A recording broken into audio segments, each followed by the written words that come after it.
I just thought I'd talk about a few things today. More laid back, not anything formal. But I wanted to talk about order.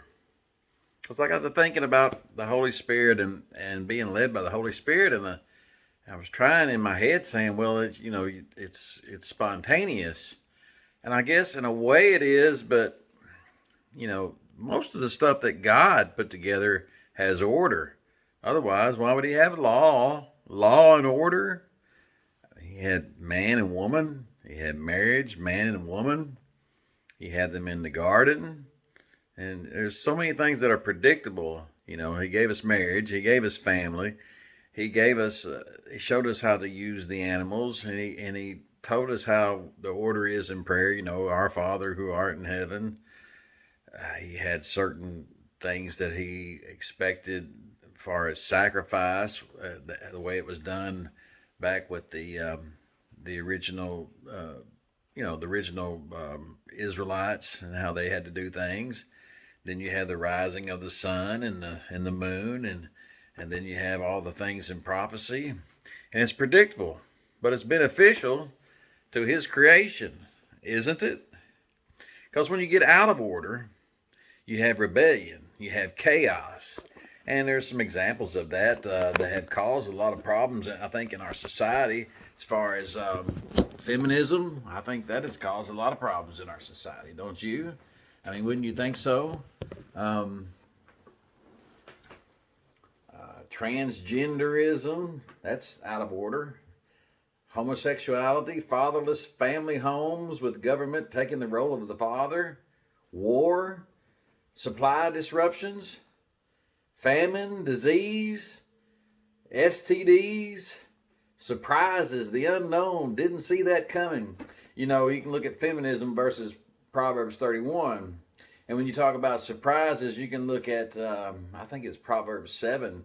You can look at that, how the woman that was the harlot that came up to the corner and found a young guy, the young kid, and kissed him suddenly, it said, So it kind of surprised him, and it got him off kilter, and he didn't know what to think. And he thought, well, yeah, okay. So he goes home with her, and, you get to read Proverbs 7. But anyway, the enemy disrupts. He disrupts Elohim's order. And that's what he likes to do.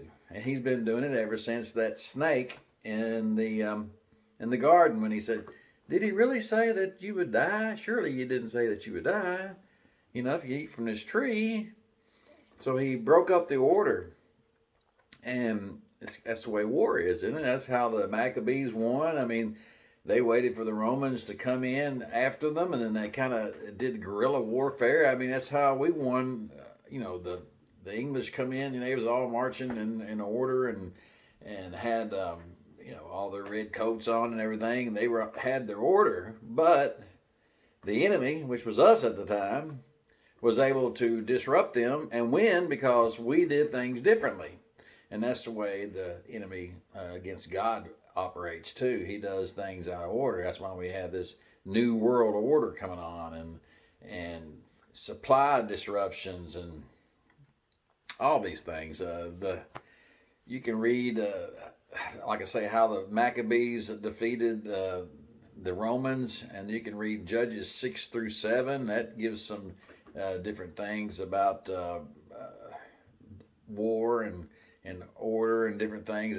Exodus, the entire book talks about, in the 7th chapter, it talks about the blood water, and then, which freaked the Egyptians out, and then you had the frogs and the lice and the flies, and then you had the livestock disease in chapter 9, and the bulls and the hail, and then chapter 10 you had the locusts and the darkness, and then, he told him, we're going to kill the firstborn.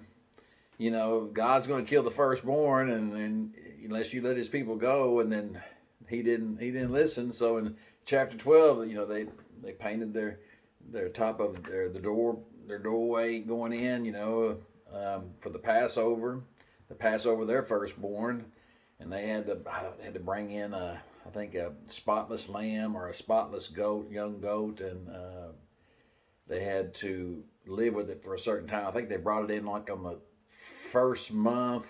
I think it was the first month of the Jewish calendar, and on like the 10th day, and then they were to sacrifice it on the 14th day and take the blood, and they had to eat all of the animal, and they had to do it quickly, and all these different things. And then when they leave, the enemy comes back after them, and what happens? They come up to the Red Sea, and they have to take that out of order to get across. So God helps them part the Red Sea, and then the Egyptians chase them across there, and the water, Moses holds up his staff again, and the water closes back around them and kills them all. So there's so many things like that I don't know. I mean, it's really interesting to get into. Like I said, you can read how the Maccabees. I think you have to get the book of Maccabees. Actually, the Maccabees, and then that's why you have Hanukkah too, and why you celebrate Hanukkah, because that's the celebration of the Maccabees, pushing back against the Romans, who was trying to. They were desecrating their temple and where they worshipped, and a lot of the other priests that were Jewish were going along with the Romans, trying to get along, and that was like 167, I think, BC, and the Maccabees wasn't having any of it. No, they were going to do what God told them to do. So they followed Elohim, and they ended up killing some of their own priests that were going up. The priests were like sacrificing pigs. You know how the Jewish people thought about pigs, especially. I think when they did that, that's when was it Judah Maccabee killed him, or his father, or somebody killed a couple of the priests, and told him that it wasn't going to work like that. And then I think the Romans come after them, and they fought them like a couple of years to defeat them, but they got their freedom to worship the way they wanted to again, back from the Romans, because they went through some more changes, and I'm not sure if that's about the time. No, it's not quite the time. No, that's not quite the time. It was like a couple of 200-300 years later, in the 300s, in the 4th century, when what's his name? I can't think right now. Constantine, that's his name. Constantine. That's when he kind of pushed the Jews out, and then he took the Jews that were Messianic Jews and the Christians and the pagans, and merged them all together. And I've talked about this before, and you just have to read it yourself. But I think that's what stems through a lot of the issues we've had in our worship and different things. And anyway, it's kind of a rebellion. It's getting things out of order. You're going against what God says, and a lot of people think it's okay, and we can have a discussion about that, but I don't believe so. I think there was a lot lost in the 4th century, and I think we got a lot of it back in like the 17th century with the Protestant movement, but I believe we still hang on to a lot of it. But anyway, going back into that again. But my main thing today was talking about order, and how Elohim had given us order in many things, like I said, in marriage and family, and so many things. And we see a lot of how that affects us today, especially with marriage being on the downturn, and then you see more people in jail, especially men of color, because their families were hit the hardest, I guess. And there's a direct correlation between fatherless families, and like I said, the government then tries to step in, and I think it's all by design myself, but we can have a debate about that. It's just part of, if it wasn't a direct thought in government to do that necessarily, then at least I would say that it's the enemy influencing our people in government. The devil, the enemy, our adversary, the one since the garden, that has put things in people's minds that want to break up God's plan and His order.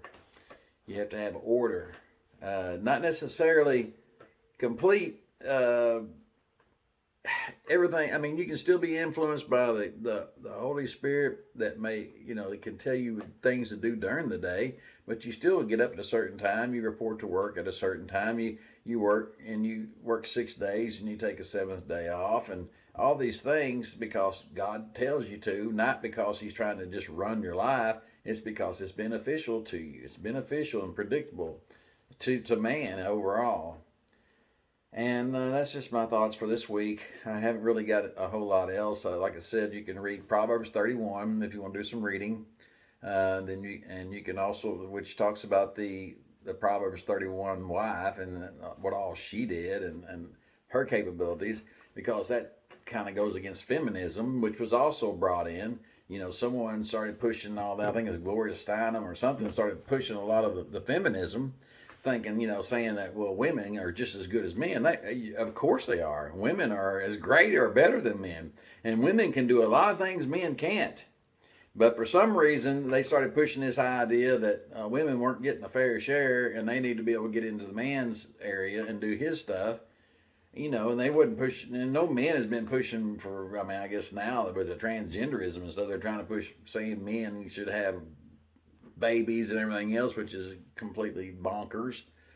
But that was kind of how we ended up. Now we have to have, we don't have to have two income families, but it's kind of, whoever the powers that be that pushed a lot of this stuff is, they ended up getting, being able to sell more stuff because people started trying to keep up with the Joneses and they want a bigger house and they want a better this and a better that.